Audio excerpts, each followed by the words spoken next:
যাদের নামাজ পড়ার সময় দুনিয়াবি চিন্তা মনে আসে বা নামাজে অমনোযোগী তৈরি হয়, তারা ভিডিওটি শেষ পর্যন্ত দেখার অনুরোধ রইল। হযরত আলী রাদিয়াল্লাহু তাআলা আনহুর কাছে একজন ব্যক্তি এসেছে। তখন লোকটা বলল, হুজুর, আমার নামাজে মন বসে না। নামাজে দাঁড়ালে আমার দুনিয়াবি নানা চিন্তা আসে। হুজুর, আমার এই নামাজ কি আল্লাহ তাআলা কবুল করবেন? তখন হযরত আলী রাদিয়াল্লাহু তাআলা আনহা বলেছেন, না, তোমার নামাজ কবুল হবে না। তখন লোকটা মনে অনেক কষ্ট নিয়ে চলে যাচ্ছেন।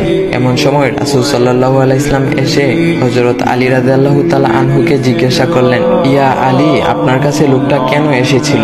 এসে দেখি মন খারাপ করে চলে গেল। কেন, কি হয়েছে আমাকে বলুন। তখন আলী রাদিয়াল্লাহু তাআলা আনহু বলেন, তিনি আমার কাছে জানতে এসেছেন যে নামাজে দুনিয়াবি চিন্তা আসলে নামাজ হবে কিনা। আমি বলেছি, না, তোমার নামাজ কবুল হবে না।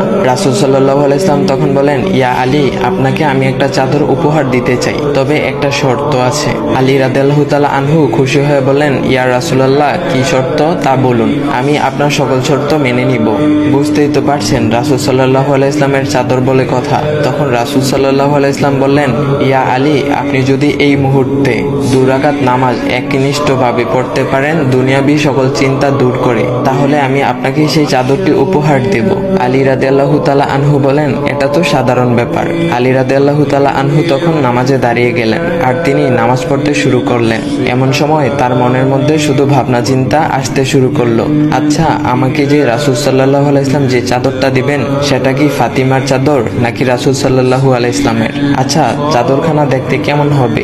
এই বিভিন্ন বিষয় নিয়ে ভাবতে লাগলেন। তিনি ভুলেই গেছেন যে দুনিয়াবি চিন্তা নামাজে আনতে রাসূল সাল্লাল্লাহু আলাইহি ওয়াসাল্লাম নিষেধ করেছেন। এর মধ্যে আলী রাদিয়াল্লাহু তাআলা আনহুর নামাজ পড়া শেষ। আলী রাদিয়াল্লাহু তাআলা নামাজ শেষ করে রাসূল সাল্লাল্লাহু আলাইহি ওয়াসাল্লামকে বলতেছেন, ইয়া রাসূলুল্লাহ, আমি আপনার শর্ত মেনেছি, এখন আমাকে চাদরখানা উপহার দেন। রাসূল সাল্লাল্লাহু আলাইহি ওয়াসাল্লাম বলেন, ইয়া আলী, আপনি কি একনিষ্ঠভাবে দুনিয়াবি চিন্তামুক্ত ছাড়া 2 রাকাত নামাজ পড়েছেন? তখন আলী রাদিয়াল্লাহু তাআলা আনহা মুচকি হেসে বললেন, না ইয়া রাসূলুল্লাহ, আমি আপনার চাদর নিয়ে অনেক কিছুই ভেবেছি। তখন রাসূল সাল্লাল্লাহু আলাইহি ওয়াসাল্লাম বলেন, ইয়া আলী, নামাজ তোমারও হয়েছে, আর তুমি যাকে নামাজ হবে না বলে ফতোয়া দিয়েছো, তার নামাজও আল্লাহ তাআলা কবুল করে নিয়েছেন। শোনো আলী, দুনিয়াবি চিন্তা দ্বারা নামাজ বাতিল হয় না, নামাজ মহান আল্লাহ তাআলা কবুল করে নেন।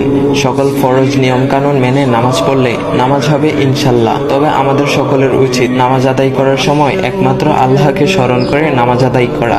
নামাজে দাঁড়ালে দুনিয়াবি চিন্তা মাথায় আসে, এটা শয়তানের একটা ফাঁদ।